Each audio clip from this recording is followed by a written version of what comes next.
নীলফামারীর কিশোরগঞ্জে প্রায় কোটি টাকা ব্যয়ে সড়ক সংস্কারের নামে চলছে ব্যাপক অনিয়ম। কাজ শেষ করার একদিন যেতে না যেতেই হাত দিয়ে টান দিলে উঠে আসছে কার্পেটিং। বিষয়টি স্থানীয় সরকার বিভাগকে অবগত করলেও কোনো ব্যবস্থা নেননি তারা। এলাকাবাসীর ব্যাপক অভিযোগ, এখানে আপনি বিটুমিন যে পরিমাণে দেওয়ার কথা তার 4 ভাগের 1 ভাগও দিচ্ছেন না। দেখতে পাইছি এখানে কিন্তু বিটুমিন দেওয়া নাই। এলাকাবাসীর দাবি, কার্পেটিং করার সময় সড়কে বিটুমিন না দিয়ে কাজ শুরু করে। এ নিয়ে প্রতিবাদ করলে কোনো প্রকার কর্ণপাত করেনি ঠিকাদার প্রতিষ্ঠানটি। মানে হাত দিয়ে নাড়লে সমস্ত পাথর উড়ে যায়, আর রাস্তার তো কোনো কাজই হয়নি। এটা আমরা চাই এই রাস্তার কাজ এটা নষ্ট করে দিয়ে আবার নতুন করে করা হোক। জানা গেছে 2022-23 অর্থ বছরে উপজেলার বাহাগিলি ইউনিয়নের মহিউদ্দিন ডাক্তারের বাড়ি থেকে ওহাব মিয়ার বাড়ি পর্যন্ত সড়কটি সংস্কারের উদ্যোগ নেয় এলজিইডি। 1 কিলোমিটার দীর্ঘ এ সড়কের উন্নয়ন কাজে ব্যয় ধরা হয় 96 লাখ টাকা।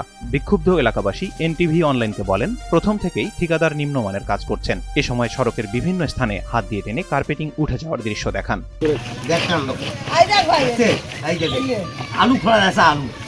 বান্ডেল থাকলে প্রতি সেনমানিতে টাকা বাঁচবে। বিকাশ সেনমানি বান্ডিল কিনে জিতুন প্রতি লেনদেনে। রাস্তার কাম ভালো হয় নাই, পিছ উঠে গেছে। রাস্তার আগে যেটা খোয়া দেশে, খোয়াটাও হলো 2 নম্বর রিটের, রিজিংটাও আছে 2 নম্বর রিটের। এই মাল যে ভালো করে মিক্সচার হয় না, এই যে পিসটা ফেলাইছে, আমি কিন্তু প্রতিবাদ করেছিলাম, কিন্তু এরা কথা শোনে নাই। কাজ ঠিক মতো হচ্ছে না, তা আরো মানে ভালোভাবে কাজটা করার জন্য এটা সরকারের কাছে আবেদন। বিষয়টি নিয়ে ঠিকাদারি প্রতিষ্ঠানের মালিক মাসুদুল আলম দুলালের সঙ্গে মুঠোফোনে যোগাযোগ করা হলে তিনি বলেন, ভাই আপনি সাংবাদিক কিনা আমাকে আগে জানতে হবে, তারপরে আপনার সাথে কথা হবে। সড়ক তদারকির দায়িত্বে থাকা স্থানীয় সরকার বিভাগের কার্য সহকারী মাহবুব আলম বলেন, আমি সাইটে গিয়ে দেখব, তার আগে কোনো কথা বলতে পারবো না।